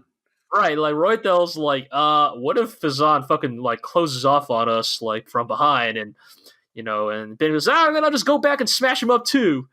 And it's like, oh, Bittenfield. But also a good part here where like they're talking about this all right, and then one of the admirals is like, this is a fantastic plan, but what about Yang Wen Li? And I love Reinhardt's like, it's fine, we'll distract Iserlohn with another fleet. And Yang Wen Li will be stuck at Iserlohn, and we'll go through Phezzan. And then they're just like, okay, yeah, but what about Yang Wen Li? Right. I kind of love that. Just this Yang Wen Li's reputation amongst the Empire is just so like embedded into their consciousness that like these people cannot like fucking take a piss without worrying about what Yang Wen Li is up to. Like, no plan the Empire ever makes from here on out can ever not include how do we deal with Yang Wen Li, because You leave that man to his own devices, and he will entrap you in a weird donut-shaped formation and pound you in the butt. Yeah. Speaking of Yang Winley's plans, turns out his plan is the very thing that Royenthal's worried about, which is that Phezzan itself might try to resist the Empire's approach. Right. So that was the contents of the letter that Julian gave to Bucock, was basically how we can sort of put together a grassroots movement on Phezzan to stop the Empire's advance. Right. Basically, Yang realizes that, well, the FPA isn't going to commit fucking shit to defending the Phezzan corridor. So in that case, our only hope is to basically encourage, like an on-the-ground kind of, sentiment of resistance against the Empire at Phezzan itself. And that even if Phezzan doesn't really have the military fleet to really stand up to the Empire, that if Phezzan puts up a hard enough fight, that will be enough to at least buy the FPA a little bit of breathing room. And yes, as you say, Roythel also kind of keenly recognizes that could easily be the case. And I'm sure even Reinhardt gets it. And I think this is a very interesting thing now, because I'm very curious how this is going to go, because I don't know, maybe it's just my interpretation, but I don't like, as much as Rubinsky has vocalized that he plans to support the Empire. Yeah. I also don't. I think the thing we need to realize here is that Boltic, the Phezzan liaison in the Empire, yes, the one who's actually giving Reinhardt permission to go through the Phezzan corridor. It's kind of an interesting situation, because it feels to me like both Phezzan and the Empire are kind of leaving Boltic out to dry on both sides. Yes. Oh, yes. Like both sides are. That guy is so fucked. Oh, no, this dude is hella fucked. Because the thing with Boltic, right? The Boltic situation is basically, regardless of whether this plan actually works or not, both sides can easily throw him away as a result of it. Like, and that's kind of what I mean. It's like, because Boltic is doing this without Rubinsky's tacit approval, it does make me wonder that when the Empire shows up at Phezzan's doorstep, we've seen Rubinsky plan and plot in the long term. We've seen the way if you want to talk about tactics versus strategy, Rubinsky is strategy incarnate. The dude is all plans. It's all conspiracy. I almost kind of want to see what happens if you put Rubinsky up against the corner. What does a guy like him do? Is Rubinsky the kind of guy who steeples his fingers and chuckles and be like, of course, you invading Phezzan was all part of my plan, release the dogs? Or is he going to be a little caught off guard by Reinhardt's audacity to just punch right through Phezzan, whether they have permission or not? Or is Rubinsky going to let it pass through and be because there's also a version of this where Rubinsky realizes he cannot actually win a fight, or obviously cannot win a fight against Reinhardt. Yeah. And lets Reinhardt just pass by and says, well, that's fine for now, but, I will make good use of this later down the line, basically. Yeah. We also got Rupert Cazellnu showing up in Rubinsky's office to basically say, we need to keep an eye on Julian Minty. Yes. Even as far as Phezzan, the legend of Julian grows. But Rubinsky doesn't think it's a big deal, as big a deal. Right. He's just a kid. Right. And Rupert's like, I'm gonna take you down, Agent Rubinsky. I'm gonna take all your power by force. Yes. So we're finally in some infighting on Phezzan. Yeah, totally. Anyways, this episode starts to clean up towards the end. We have Reinhardt kind of talking about I think he's talking about this with Hilda, isn't it? Basically, what are you going to do? Oberstein, my bad, Oberstein. Well, once we destroy the FPA, who's going to rule it? And I'm just going to think about as if I've already won. Yeah, and Reinhardt's like, oh, well, what if I make Yang Wen-li the new governor of Earth, or of the FPA? Right. And it's kind of this fun bit where you realize, I do respect Yang Wen-li. Right, not only does Reinhardt respect Yang Wen-li, but there is certainly a version, there is a dimension in which Reinhardt and Yang Wen-li team up and rule the fucking universe. Like it's a Yang Wen Lee that would it's not the Yang Wen Lee we know, and it's because the Yang Wen Lee we know would never accept such a deal. But like, Yeah. there is totally a version of this where those two put their heads. The Galactic Heroes alternative, Right. Yang Wen Lee. They put their heads together, like fucking just conquer the entire universe. But yeah, and Bittermeyer and Royenthal are sitting in their car on the way home after the meeting and talking about how it's possible that they'll have to plunder Phezzan for resources. Yeah, they're like, well, what if they just do the same thing that we did to them during like the Armlets? Right? Yeah, pretty much. Like, and like you get this great line from Mittermeier. He's like, I don't mind being a subjugator, but a pillager? Nah, too much. That's too far. That's what bad guys do. Right, and they basically say like, well, it'll be Reinhardt's decision, and Royenthal's like, Reinhardt's decision, huh? Yeah, I mean, I think there's definitely an aspect of this where you could argue that like Mittermeier is essentially like Mittermeier is doing what we talked about. Like he's he is an optimist.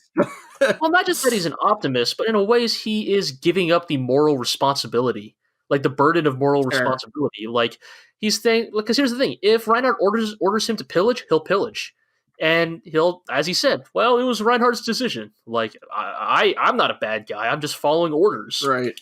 And I think Royal, meanwhile, is kind of like, yeah, I wonder about that. As if on cue, they see somebody in a car passing past them. Right, and they're like, hey, isn't that the leader of the really fucked up, corrupt secret police in that car? What a highly specific individual to be driving. Shouldn't he be in prison? Right. But Mueller is like, Reinhardt would never resurrect the secret police. Right, Reinhardt would never, ever bring back the secret police. We don't need to worry. They're probably just giving him a ride. Yeah. Royal thinks to himself that even though currently Reinhardt's decisions are all, good, if they ever stop, ... Yeah, if they ever do. And, we find out that, turns out it's Oberstein who has decided to bring back... meeting with Heydrich Lang, the fucking slimiest motherfucker in this entire show so far, yes, if you ask me. This is the grossest, shittiest person I have seen in the show up till now. Like, I am more than Andrew Fork, more than Job Trunick. Like, they have, in the span of 5 minutes, this guy. Like, this fucking Goebbels-ass motherfucker. There's, like, this Himmler-ass fucking, this fucking, this is one of the dudes who would be hanging out in Hitler's fucking, bunker at the end of World War II. This is one of those guys. This guy, because within 5 minutes, he basically explains that, oh no, the government is inherently about the minority ruling the majority. That that's democracy just is a lie, and democracy, they're actually, this dude Heydrich Lang bases actually democracy is the real fascism. That is literally this dude. I hate this guy. He is the worst. And you know what? Fucking, hey, I'm sorry, Oberstein, you have a cute dog, but you're just as bad. Literally. I mean, Oberstein's meeting with this guy because he wants to. Basically, or he's okay. Oberstein's pretending it's not his idea, but also he is meeting with Heydrich Lang. Right. And Oberstein and them basically, come, basically together workshop a new name for the same old job. They're like, well, we can't call you the secret police anymore, but we'll come up with a new name that will basically do the exact same fucked up shit. The fucking setup of this though is Oberstein is like, oh, well, your honeyed words sound quite nice, but also we cannot possibly revive the secret police. It's been disbanded. It would be opposite from all the reforms, and the populace would hate us. We need to come up with a different name. It's just that's line to that speech is just, you motherfucker. Yeah, no, it is so fucking bad. But also, I think it's super interesting. I think.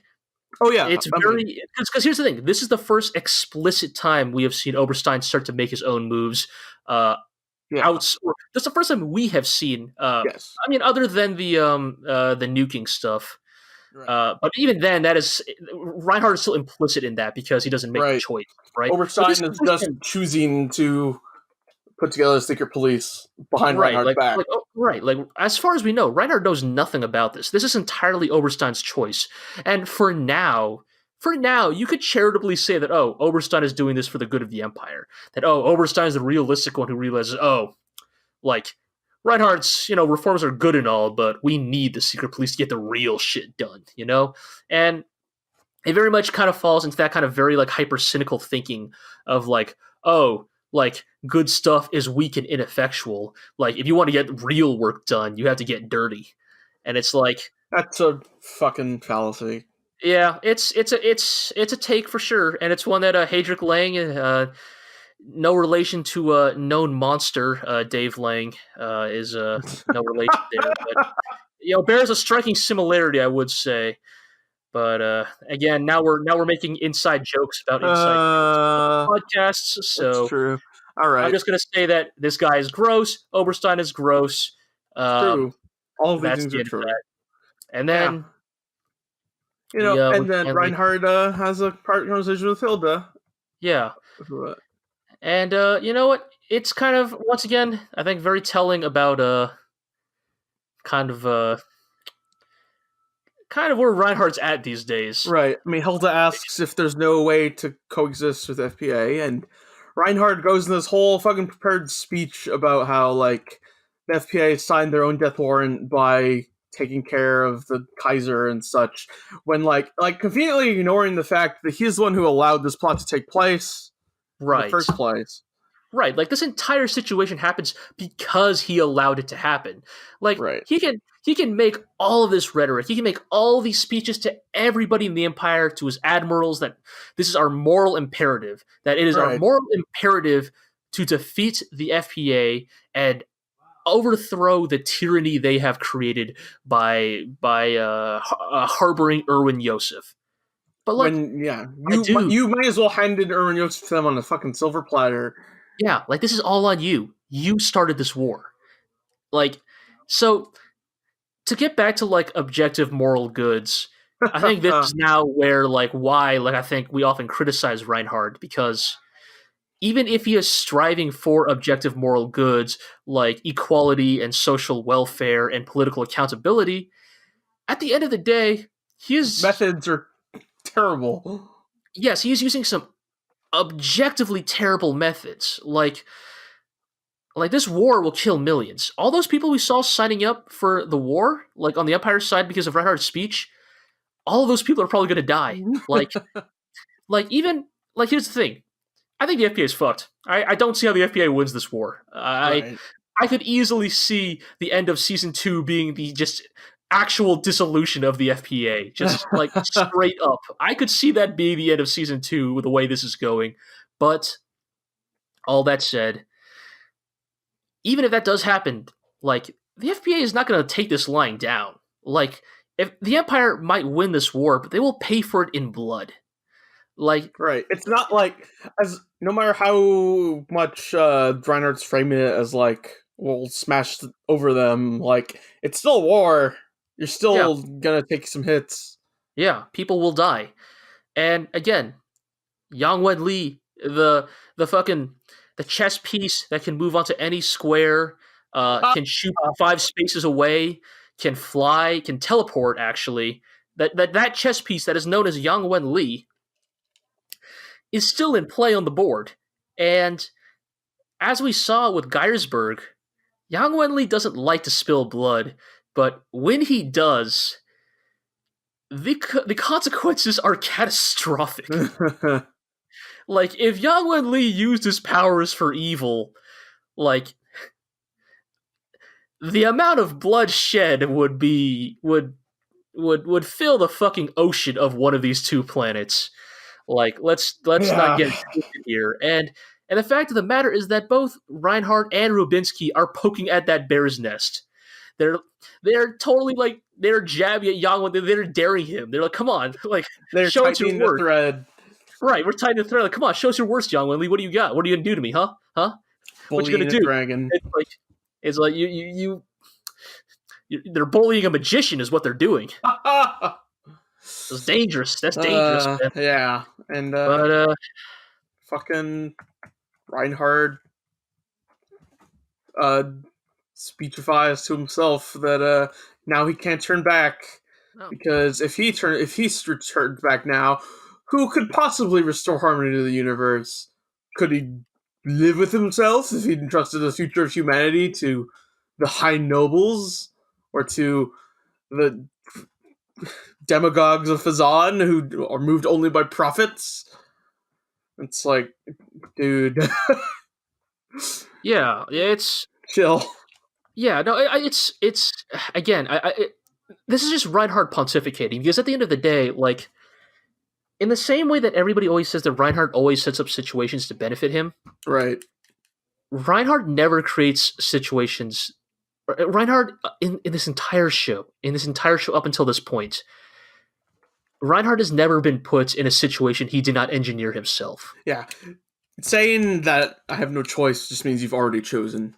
There's Yeah, always an alternative somewhere. which I think is even good. if that alternative is to do nothing, you know? Right. Like, Which I think is interesting, because Reinhardt specifically says, like, in his whole speech to the admirals, he says that invading the FPA, like, the thing that we need to escape is narrow thinking. That we always need to, like, think that's right. outside the box. But at the same time, Reinhardt never gives people the chance to escape narrow thinking. He always says they have no choice. When he says they need We to must escape narrow thinking, but here's this corridor of thinking that you must follow. right, but he says that there is no, and in ways I think we are beginning to already see the genesis of Reinhardt's perhaps, like, inability to give up control.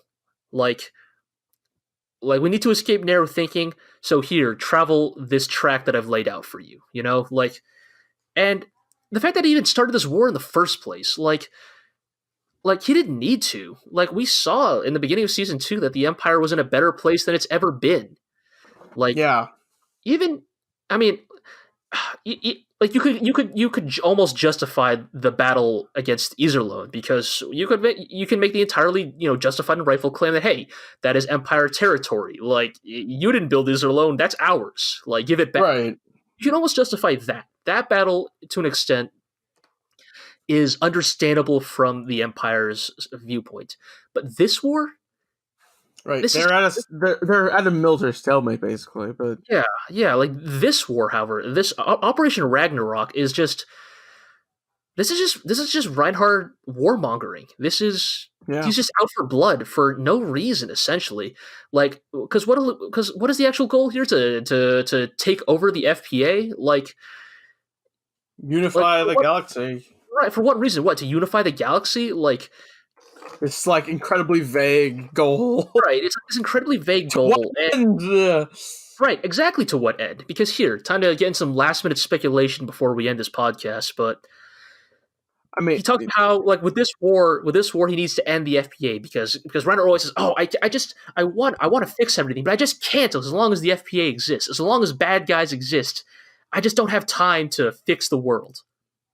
Here's the thing: I don't think it will ever end. Oh yeah, there will never come a time when Reinhardt doesn't say that his hands aren't tied and that there isn't some war that he is morally obligated to fight. Yeah. Reinhardt will always chase an enemy to fight. He will, because as much as Reinhardt is this, like, great, inspiring figure, I feel like the important thing we have to remember is that his entire life has been defined by war. Yeah. Like, I don't know if there is such a thing as a peacetime Reinhardt. And I think what we're seeing is the beginning of, like, the kind of 1984 we have always been at war with East Asia sort of thing. Like, I think Reinhardt will just never. Reinhardt will personally ensure that he never runs out of enemies to fight. Yeah. Because that is hard coded into his philosophy, that mankind constantly needs an enemy to struggle against to be great. And if there are no enemies left to fight, he will create them. Yeah. And what that does for the Empire, I think, remains to be seen. Yep. But with all that. And lastly, the brand new Kaiser to the Goldenbaum dynasty is crowned. Yes. The 8-month-old Kaiserine Catherine. Yes. The first Kaiserin in the Empire's history. Which, again, my dude. This absurd image of this swaddled baby on the throne. Lying on the throne, yeah. Like, not even large enough to sit in it. It's look, I think everybody knows how we feel at this point about monarchies, but again, this is why I point to this shit and I'm like, that's fucked up. You cannot run a government like this, people. Like, you cannot have your finest minds and greatest thinkers in the world sitting in your capital office being like... pointing to a baby. Right. Like, well, I guess according to the rules here, the baby is the next king. I guess that's just how it works. Like, no! You don't do that! Like, I feel like situations like this... Hell, the situation with Erwin Joseph are why, like, I cannot help but side-eye. Yeah, we were like, this is ridiculous with Erwin Joseph, and it's just even more ridiculous now, right? Like, we thought it was crazy when the crown doesn't fit on his head, haha. But also this kid tears his bears apart and fucking is not fit to rule a country. It's a baby, it can't speak. Oh man, it can't care for itself. And I think in some ways, I mean, I'm sure that's intentional. I think Legend of Galactic Heroes is very much trying to be like, look at the sheer absurdity of this. Like, what kind of government? Like, what kind of government did old Rudy Goldenbaum create that could specifically allow for this? And not even allow for this, encourage this. Yeah. It's. But hey, how do we keep the power within a very small circle? Yeah. Well, anyways, that's these 3 episodes of and we move into like Phezzan stuff, probably a lot coming up. I assume. Yeah, hopefully. Hopefully we're gonna get some episodes with Julian's new adventures with Louis Mashengo and Phezzan. Yeah. Maybe we'll get some I don't know. We'll get some like maybe we'll get like a montage of like Yang failing to get out of bed in time or something. I'd like to learn more about what the hell is with the Earth Cult. Yeah, I think we'll definitely see some of that. I think I would definitely be interested in just seeing Phezzan in general because we've only ever seen Phezzan from the inside of like Rubinsky's office. That's right. Yes. Like I kind of want to know what Phezzan like society is as a whole. You know, like is everybody just a fucking swindler, fucking cheat, liar person, or like is there more to that planet than the Rubinskys, so to speak? But yeah. We're already running real late, so we'll save that speculation for another podcast. So we're gonna just roll right into the housekeeping. Yeah. You can watch Legend of the Galactic Heroes on High Dive and Verve. Yeah. You can listen to our podcast, Legend of the GLORIO Heroes, on theglorioblog.com, along with all of our other written content. You can listen to Legend of the GLORIO Heroes on iTunes and Podbean. You can also check it out on YouTube if you Google like Legend of the GLORIO Heroes or something. Like, comment, and subscribe. Yeah, all that shit, all that influencer shit that you watch every day on YouTube. Look, just do it all but for us, your friends. Yeah, look, guys. Look, buddy. We just want a URL. Is that so much to ask for? Don't you think more people should know about us? But, tell your friends. Tell your enemies. Shit. Maybe they'll watch it. Maybe they'll listen to it out of spite. Who knows? Just to tell you how much we suck. Yeah, exactly. You can also listen to our sister podcast, the GLORIO Chat, where we talk about planes and big ass ramps. Modern anime. Yeah, modern anime, basically. You know, planes and big ass ramps. And I think with all that said, that's going to be a podcast. So as always, thank you for listening. Iro, my wingman, thanks for flying with me here. Yeah, thanks for being there for me to fly with.